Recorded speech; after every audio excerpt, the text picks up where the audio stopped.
Hi, friends. Welcome to Audiobook Reviews in 5. This is Yana, also known as Jana.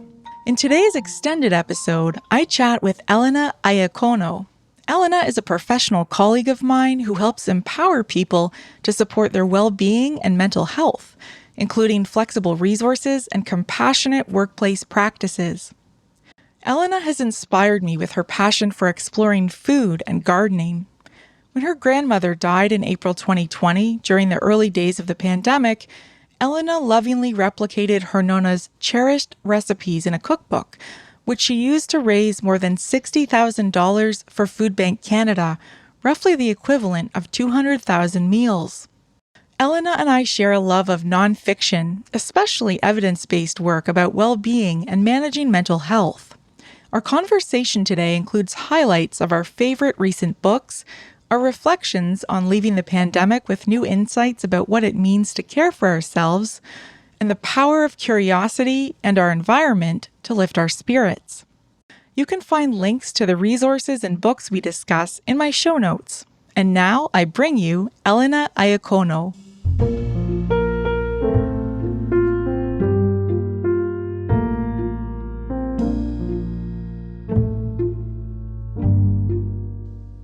Elena, thanks so much for coming to the podcast. Welcome. Thank you for having me.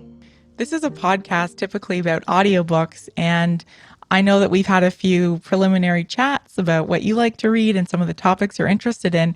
Are you an audiobook fan, though, just for our listeners so they know? I get that audiobooks are very convenient. You can put them on and listen to your favorite books while you're out, walking around, working out, doing whatever. But I prefer to actually buy books and have the experience of being able to read through. I like to take notes in the margin, and I just love paper books. There's something special about a tactile experience, right? I think so. And just like the smelling of the pages, and then just, putting the book down when I'm reflecting on anything that may have been an interesting passage. It's just part of the experience, and it's just that hands-on learning. You can't beat writing your own notes as well. I love that for hard copies. Oh yeah, my books are, and I don't like to lend my books to people. I'm like, I don't know. Someone wants to read it next, because I'm scared I'm never going to get them back. I do lend my books to my neighbors, but I always follow up. When are you going to give them back to me? I just really love my book collection, and growing up, my mom always said, just never worry about the money to buy books. Buy the books. And so I literally spend so much money on books every month.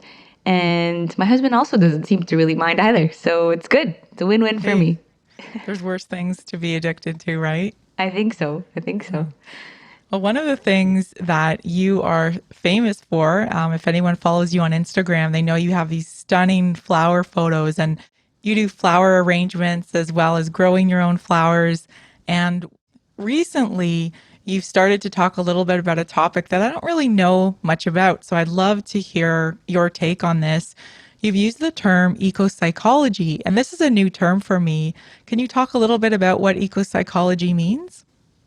Yeah, eco-psychology is an interesting area, and I know people may think it's really dry, but it's grounded in psychology, it's grounded in clinical research, it's evidence-based, and eco-psychology, along with horticultural therapy, looks at our relationships with nature, how profound they are in terms of our own well-being, and what are the reasons why, or what is it about nature that really calls our attention and really has helped us shift our approach to total health. And so I think the pandemic, obviously, past 17 months has really proven that. And eco-psychology, I think, is such a fascinating area to consider because nature's always been on the back burner. We're so busy all the time and we're so distracted, but what is it, that one thing that stabilized us? And I think it was nature. And slowly but surely, people of all ages and all genders and all identifications were taking to trees or flowers, or just, taking their hand at planting some basil or whatever. But it really gave us something to reflect on and think about. And if you're interested in reading more about the topic, there's a plethora of books and research that are available. Why don't I send you a bunch of lists of Sure. some names? This way you can give it to your listeners. But the only thing I would say, my caveat is, I really am spending time looking at stuff that's grounded in peer-reviewed journals, evidence-based. I know that the wellness industry is full of trends, but I think the things that really do help us support our overall well-being are based on evidence-based practices. So all to say, nature is so compelling, and my own flower garden, my own roses, everything I've been planting, I think has absolutely sustained me throughout this time. And I think going forward, I know that it'll keep me well. And my whole aim with why I'm researching eco psychology is really to inspire people to not forget about the fact that nature held us up. And there's something to be said about that. It's so interesting. It's really interesting too that you're linking this to COVID because, like you said, a lot of people turn to nature and flowers, trees, gardening, just enjoying the landscape during COVID. And I want to look at this from a personal angle as well because you've expressed it so beautifully through your Instagram and through some of what we've talked about and offline.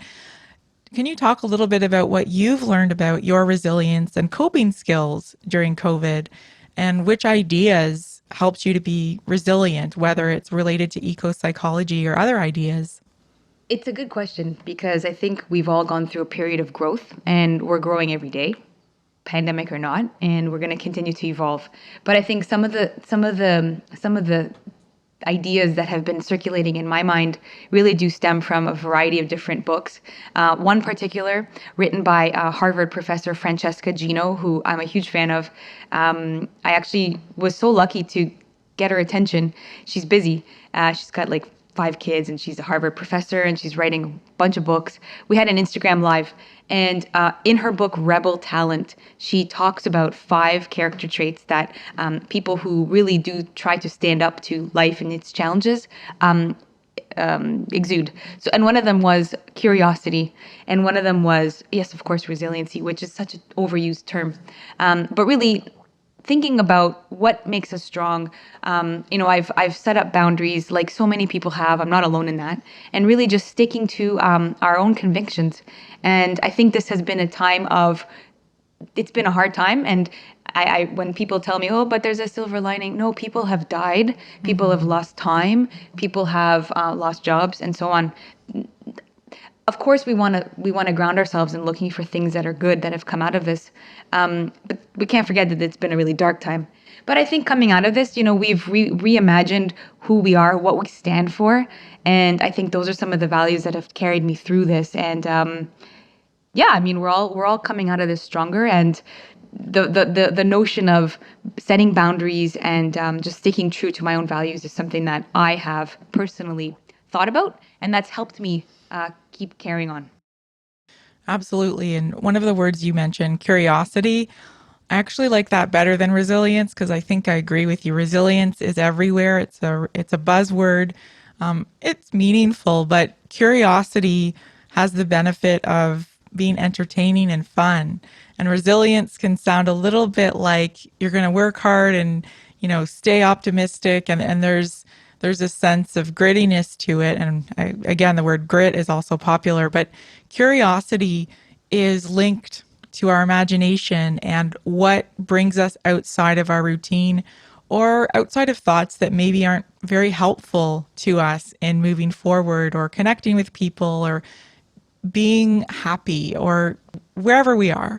So I'd love to hear more about maybe a book that inspired you or captured your imagination, made you feel curious to learn more, and then why was that? Well, I think the concept of curiosity it comes out of a book that I think we've both read, Understanding Anxiety. The author is Yeah, escaping me, and I know Judson that you did a Brewer. review. Yeah, Yeah. yeah, and I don't have my book in front of me, but that one there, the whole idea of curiosity is looking at something through a different lens or asking yourself, why am I feeling like this? What's causing this anxiety? Why do I feel like I'm not measuring up? And that all of these questions come down to not insecurity, existential crises. I'm telling you, we are all, whether or not we know it or not, and I'm not trying to take us down a doom and gloom path, we're all preoccupied with what lies ahead. And really what that is that our days really are numbered. And so idea here is thinking about how do we maximize our time? How do we make the most of every day? How do we turn our lives into something that offers value, purpose? That stuff causes so much anxiety. But if you stay curious, if you think about asking yourself, what's right for me, forget about what everyone else is doing, I think that'll help us. And I think one book that I keep going, one author that I keep going back to is Matt Haig. And Right. the Midnight Library is such a fascinating book. I know that you also reviewed that one, and I was looking at your I list. I'm love like, it. we have so many books in common. But the Midnight Library for me offers a chance for us to think about all the options and choices that we may have taken or maybe not have taken, and being comfortable with where we are right now. It's so hard, but it's so basic if you look at it. And yeah, I mean, there's something powerful in the ordinary. And I think, every day over the past course of history, recent history for us, is that we've been so worried about the fact that we're missing out on things. Yeah, we have. Yeah. But I think we've tapped into things that are ordinary, like roses, like nature, like whatever is of interest to us to keep going by. And there's power in that. And Yeah. I know you love to walk outside, and you also take some gorgeous photos, and you Thank admire you. things. So I think just staying open to what's in front of us, I think that keeps us really, really healthy and really focused on what matters most for us. I agree. And one of the ideas in the Midnight Library that captured my imagination, because I loved this audiobook as well, is the idea that, we have these infinite number of lives. And if we just chose another one, maybe it would be triggered by a tiny decision that we made at a certain age, and that would lead us down a completely different path. And I think all of us play this game, or we do this thought experiment at least once in our lives, where we think, what if I'd taken the road less traveled? What if I'd made a different decision? But what I think Matt Haig does so well in that book is he shows the range of lives possible that aren't necessarily better or glamorous or exciting. There are those lives. So in the book, there's one life where she ends up being a rock star. There's another one where she ends up being a glaciologist. And they're fascinating, but there's a certain ordinariness. There's a sort of everyday quality the main character has to contend with, just existing and dealing with the ordinary, and that you can't escape the ordinary. And so, what I find really powerful about that story is the idea that you can embrace it. What do you think about that idea of embracing the ordinary, embracing the everyday versus feeling trapped or feeling bored and frustrated with the ordinary? Yeah, I think it's critical. And I mean, I'll answer your question, but there was that one life where she was reunited with her cat, which absolutely gutted me Yeah. because my dog just recently died and she was 20, which is Oh, I'm amazing. sorry. She had an amazing long life, but the fact that she was reunited with her beloved cat, but that just reminds me that we lose things, we lose people, we nothing is forever. And Yeah. so your idea of embracing the ordinary or embracing what's in front of us or even embracing the hard stuff that comes our way, like we what other choice do we have? We don't have any other choices. And working with a really good therapist can allow you to build really good mental muscle and mental fitness to accept that. And I think it's so important that we not get on with it, but just really come to terms with the fact that what's in front of us is all that we have. And we have to make the most of it, and we have to embrace it, and we have to take charge. And there's so many people just recently speaking with people, oh, I'm not happy with this, I'm not happy with that. Okay, so what are you going to do about it? There's only one thing you can do. Accept the go through the feelings. Don't brush the feelings aside. Adam Grant just recently published an amazing article in the New York Times looking at languishing and Yeah. how important it is to look at our feelings. And even here in Canada, the Canadian Mental Health Association is doing so much work to empower Canadians to think about and really accept their feelings, work through them. Don't brush your feelings aside, but you That's have to have key a though, plan. right?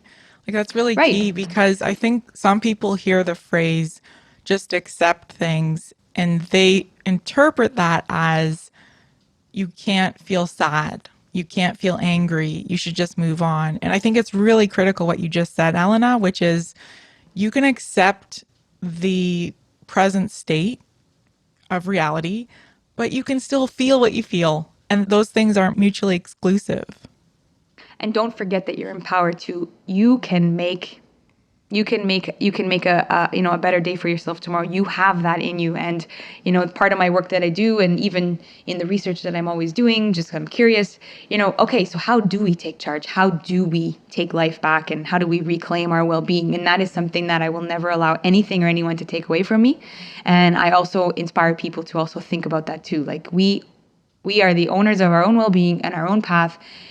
And it doesn't sound trite. Like, this stuff is very important. You have what it takes to build your path. So go do it, and know that if you need extra care, there are so many good therapists in Canada. There's so much mental health support. There's so many great resources, which I'll share with everyone. I'll share with you, so you can share with your audience.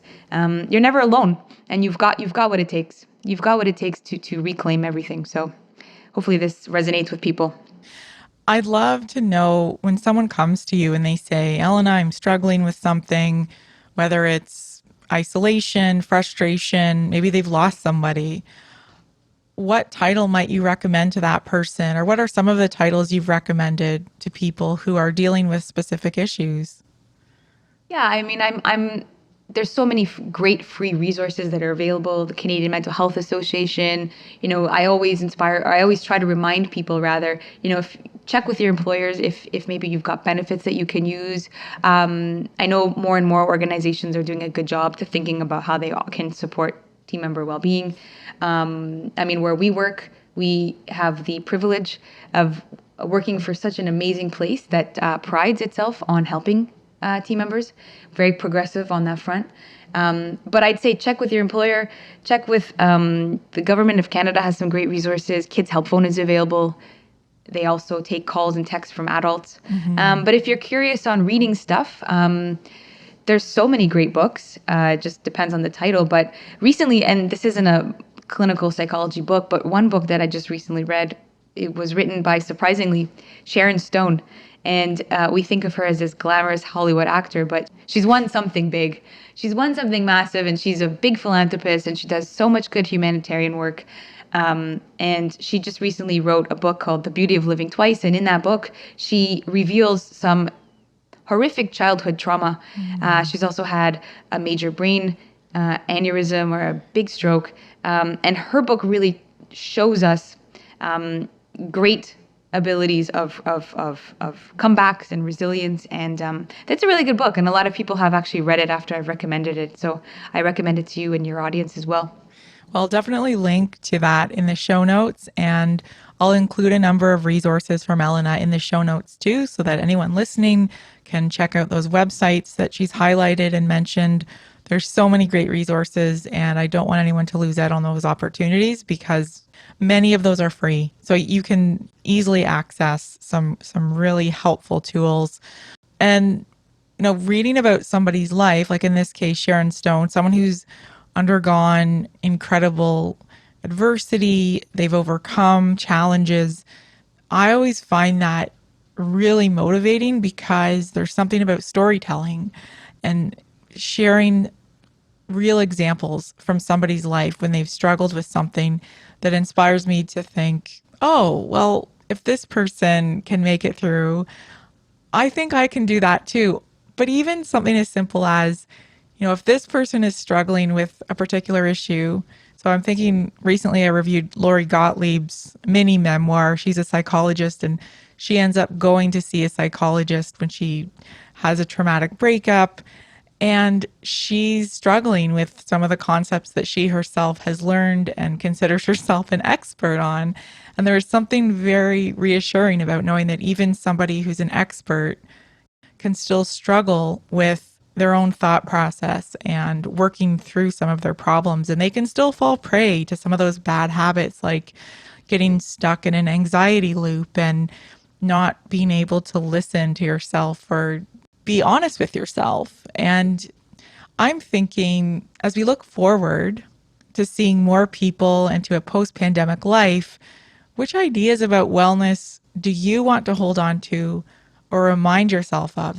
what do you want to take with you from this whole COVID experience? What's valuable enough to carry with you to the post-pandemic era? I love what you just said. And we all struggle. We all have something. And if you're not struggling, then I want to know who you are. Call me and tell me what's going on because I want to learn all your secrets. Me too. You know, I look at my own life and I've been very blessed and I'm very privileged. I know that as a white female. And you know, it's important to be an ally to various communities, and I do that every day. And I'm always learning and growing and being, how can I be a better ally?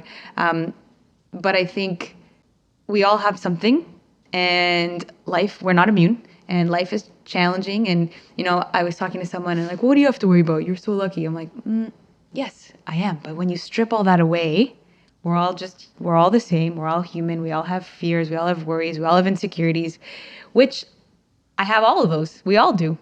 And I think this pandemic has really reminded me to just focus on me and not worry about, oh, are people thinking that I'm selfish? Forget about it. Focus on me, set up your own boundaries, stick to them, you know, find what works. And by that, I mean, there's so many trends and distractions and people with opinions.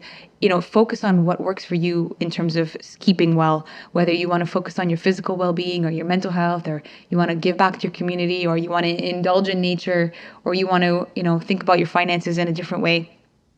Just focus on what matters to you, and just stick to a couple tricks or habits or you know, tips. Learn, grow, and just keep your eye on what it means for you to keep well. And that's what I'm taking from everything, and that's what I'm taking through my reflections on life to this date. It's my birthday in a few weeks. I get reflective around this time. Yeah, and I encourage people to also think about that as well. And I think we just have to focus on not measuring ourselves against standards. But the thing with these standards is that they actually come from within. I was just speaking with someone who's worried about not having graduate school background degrees or whatever. And I'm like, but who are you measuring yourself up against? And who's making you feel this way? Well, no one. It's just in my head. Okay, so feel it, go through it, grab a piece of paper and pen, and write out what you want to focus on to keep well. And it sounds silly, but it just goes back down to basics. And these are exercises that we can all take part in, no matter if we're accredited psychologist or if we're the Prime Minister of Canada or, I don't know, some high executive. And at the end of the day, we really are all humans and we all have the same needs. Well, the example you just gave actually of becoming aware that some of the comparisons that we might make for ourselves are often coming from within. They're stemming from our anxiety or our fears, you know. And I've had a few conversations about this topic recently, and I won't, you know, disclose the people because it was personal, but they both perceived that they were being attacked or they were being bullied or persecuted. And I wanted to ask them, oh, well, can we talk about specific examples? Like, who is it that's saying these things to you?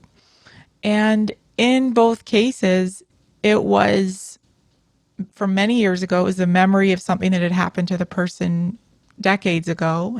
In one case, and nobody was currently bullying the person or saying these things, but they had internalized these messages of unworthiness and anxiety. And it was sad because I think we can torture ourselves that way. We can take on these old ideas, even from childhood, because that's when we're often vulnerable. And if we're not careful, we can perpetuate it on ourselves. We can speak to ourselves so cruelly. And I think having self-compassion is so key, and being aware, first of all, that you're doing this, right? Because you can imagine there's a lot of people who are walking around with this narrative or this voice in their head saying, you're not good enough, you don't have a master's degree, you don't have enough education, you're not going to achieve your dreams. But they're not even aware that they're saying this to themselves. What do you think about that? You bring so many things up that are just so important. And I think, yeah, we all have some sort of trauma or some sort of PTSD. We all experienced something that has scarred us. And I don't believe that there isn't something we've all gone through something. And I think I think we just internalize this narrative and this script that it becomes dangerous. And that's why it's so important, as all of us, like it's just so important to pick up the cues from those that are in our lives. And there's so much good stuff happening in Canada, specifically around that. The Mental Health Commission of Canada, if anyone's interested, costs about $200. It's a good investment. We all go and take CPR courses, but I think maybe we can even put those $200 towards mental health first aid training. So just picking up the signs, and a lot of people don't even know that they need help and won't reach out. There's someone in my life that I know something's happening, and so I've reached out many times. We had a very frank conversation just recently, and same thing. It's those self-told stories that have trapped this person, and they feel that there's no way out and there's no alternative for them, which they're wrong. That they're wrong. And so it starts with, again, identifying, where is this self-talk coming from? Why is it happening? And again, it's very natural, but when it becomes debilitating and when it paralyzes you and you can't move forward, you need help. And I think it's important, and it's a call on all of us to look out for each other. But you're right. I think that it becomes very dangerous and quickly when we start believing the things that we tell ourselves, and we're so hard on ourselves. We're so cruel to ourselves, and it's dangerous. And so I hope that this time here of recent time has inspired us to think about how we want to make tomorrow better for ourselves. Yeah, I really want to carry that through to the post-pandemic world. If we ever get past it, I know sometimes it feels like it's going to be forever. But one of the ideas that you brought up a moment ago is writing down thoughts, and that's related to cognitive behavior therapy. I know that's a popular practice. What's a practical idea or piece of advice that you would give to listeners that they could apply today when it comes to their mental health? And maybe let's imagine someone who doesn't feel ready to reach out to a therapist or talk to somebody, but they know that they're suffering. They know they could probably use some help. Is there a specific practice or resource that you think people could start with? Yeah, it's hard. I mean, I'm not an expert, so the advice that I'm giving is based on observations and research that I've read or trends that I've seen and best practices from my own experiences with a therapist or what have you. But I would say ask yourself, where is this self-talk coming from? Like, why is this happening? And maybe you can't even answer that, but allow yourself to even jot down the questions. And I always feel that when you see things in writing, it becomes easier to see it on paper, and you're like, geez, I either have a problem or I have an opportunity. So I would say, catch yourself when you're asking yourself these hard questions, or when you feel that the anxiety is taking over. And there's no stigma here. I have a therapist. She's amazing. I'm not telling anyone her name because I don't want her to take on more clients. Just joking. I can give you her information. She's amazing. And she's like, anxiety just wants your attention. And it's dangerous because it feeds off of your energy and all the energy you put towards worrying. So think about where these questions are coming from. Is there something that you can immediately take control of? But people who are down a really hard path, I don't even think can ask themselves these questions. So again, it's incumbent on all of us to see, okay, look, something's going on. This person seems withdrawn or off or, short. So reach out, and even just reaching out helps people know that they're not alone, and, just proactively try to offer some guidance on where to go for support. So I've done that in the case of that I just told you about. And let's see what happens next. But I hope this answers your question as well. It does. Thank you so much. I think that's inspiring to think about, even if we are feeling like we're not the best company these days because maybe we're feeling a little bit lonely or stressed or sad, reaching out to somebody else who you might consider even more isolated, or even maybe you don't think they're isolated, but maybe that person just really could use some company. I think that's so meaningful, and it's very uplifting because it has the added benefit of taking us out of our own problems, even just for a few minutes. And we're reminded we're not alone. And actually, we have quite a lot of power to help others. We do. We do. And even if we share, even if we think about our own personal, you said something earlier about, our own personal stories or our own personal abilities to overcome challenging times, share it, put it out there, start a blog, go on Instagram, have Instagram lives, share compelling posts, and you made me think of something like there were some really dark, hard times over these past 18 months. There were also very hard, dark times before the pandemic in my life. But I just recently, past month and a bit, my whole outlook has changed. My mood has lifted. Do I attribute that to my amazing roses and peonies and everything that's growing? Yes, I do, because it gave me something to look forward to. But it gave me all, like my garden and being in nature. I live on a provincial park. All of that amazing stuff gave me something to look forward to. And it gave me something to enjoy.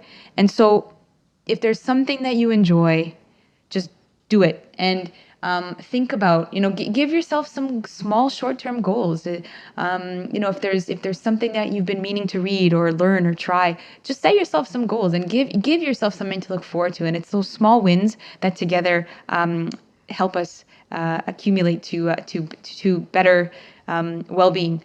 There's science behind this stuff. Yeah. So stick to what works for you. Well, I'll give out an example. I've been growing some of the seeds that just happen to be in my cupboards just for fun, just to see if they'll turn into microgreens. So far, I've tried sunflower seeds, lentils, beans. I tried popcorn, believe it or not, even though it said it was expired on the container, it worked. It's a lot of fun because you have to put in a little bit of work, but there's something magic about watching things grow. And I live very high up. I live on the 17th floor in a building in the city, and it feels great to still be able to grow something and ultimately to eat it even. So that's a lot of fun, and that's very rewarding. So that's my own example. I love that. I love that. I'm working on a new project. I'm writing a book, and I'm writing a book on, I'm going to be borrowing heavily from research in eco-psychology, horticultural therapy, and I want people to remember what nature taught us recently. I want people to be inspired to don't forget about nature. I love that even in your background, you've got these gorgeous plants. And I really want to give people insights and tips and ideas on how to keep bringing nature into our lives. So everything you just said is remarkable. And it doesn't matter where you live. You can live in a high rise. You can live downtown Toronto. You could be in Vancouver. You could be anywhere. You can bring nature to us. And I'm hoping to explore some examples of, what if I don't have nature around me? So interesting ideas around savoring and a whole bunch of good things. So a whole bunch more to come. But I love that you just gave those examples because they totally caught my attention. Oh, I'd love to hear more about as you work on this. This sounds like a great topic. So let's chat about it again. Awesome. Yeah. Awesome. Well, thanks so much for coming on the podcast, Elena. This has been wonderful. I really appreciate your time. And I look forward to sharing the resources that you mentioned. No, thank you for having me. And I absolutely love your podcast. I think you've got such an amazing voice. And thanks for having me on and looking at some books and talking about well-being. It's an important topic that everyone has, I think, reimagined what it means for all of us. And I hope people continue to reclaim their well-being and keep well.